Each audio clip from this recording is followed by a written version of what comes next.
दोस्तों नमस्कार। हमारे YouTube चैनल एग्जाम अटेंशन पर आपका स्वागत है। आज हम लोग कुछ CTET प्राइमरी के पर्यावरण प्रश्न देखेंगे। चलिए हम देखते हैं। प्रश्न नंबर 1,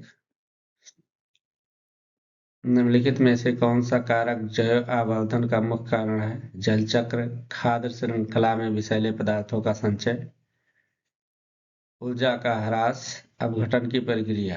इसमें कौन सा विकल्प सही होगा, आप लोग बताएं। इसका विकल्प सही होगा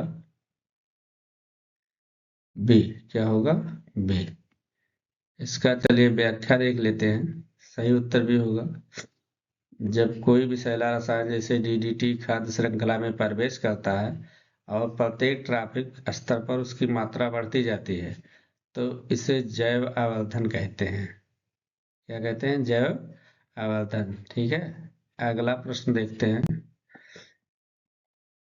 किसी पारिस्थितिकी तंत्र में ऊर्जा का प्रवाह किस दिशा में होता है?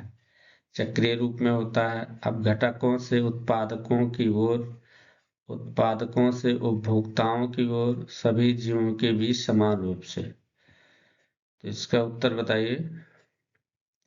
इसका होगा ऑप्शन सी सही होगा, उत्पादकों से उपभोक्ताओं की ओर। यानी ऊर्जा का प्रवाह जो होता है एक दिशा होता है, चक्रीय नहीं होता है। चलिए देखते हैं इसका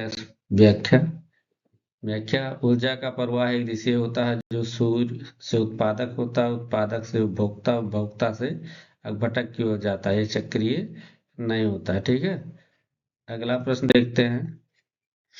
प्रश्न 3, निम्नलिखित में से कौन सा कथन जैव विविधता के संरक्षण के लिए सबसे अधिक प्रभावी है? अधिक शहरीकरण, एकल फसल प्रणाली, प्राकृतिक आवासों का संरक्षण, रासायनिक उर्वरकों का अधिक प्रयोग। तो इसका बताइए कौन सा ऑप्शन सही होगा। अधिक शहरीकरण तो जैव विविधता के संरक्षण के लिए प्रभावी होगा नहीं। एकल फसल प्रणाली भी नहीं होगा। रासायनिक उर्वरकों का अधिक प्रयोग ये भी नहीं होगा। यानी इसका ऑप्शन सी सही होगा, प्राकृतिक आवासों का संरक्षण। अगला प्रश्न देखते हैं।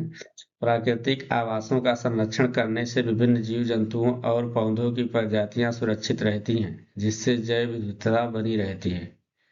ठीक है, अगला प्रश्न देखते हैं। प्रश्न संख्या 4, ग्रीन हाउस प्रभाव का प्रमुख कारण निम्नलिखित में से कौन सी गैस है? ये ऑक्सीजन, बी नाइट्रोजन, सी कार्बन डाइऑक्साइड, डी हीलियम। तो इसका कौन सा उत्तर होगा? जो ग्रीन हाउस प्रभाव का प्रमुख कारण है कार्बन डाइऑक्साइड, इससे तापमान बढ़ता है। चलिए इसका व्याख्या देख लेते हैं। सही उत्तर सी है, कार्बन डाइऑक्साइड जैसी ग्रीन हाउस गैसें पृथ्वी की ऊष्मा को बाहर जाने से रोकती हैं, जिससे तापमान बढ़ता है। ठीक है, अगला प्रश्न देखते हैं। प्रश्न संख्या 5 है। निम्नलिखित में से कौन सा नवीकरणीय संसाधन का उदाहरण है?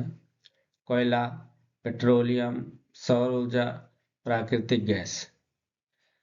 तो इसका उत्तर बताइए। ऑप्शन सी सही होगा, सौर ऊर्जा। यानी वह ऊर्जा जो समाप्त होने योग्य नहीं है, तो नवीकरणीय संसाधन कहलाती है। इसका व्याख्या देखते हैं। सही उत्तर सी है, सौर ऊर्जा अक्षय नवीकरणीय संसाधन है, क्योंकि यह निरंतर उपलब्ध रहती है और समाप्त नहीं होती। ये रहे 5 प्रश्न जो पर्यावरण से संबंधित हैं। इसी तरह के प्रश्न आपके सीटेट परीक्षा में पूछे जाएंगे। ठीक है, ये वीडियो देखने के लिए आपको बहुत बहुत धन्यवाद। फिर अगले वीडियो में मिलते हैं। जब तक के लिए नमस्कार।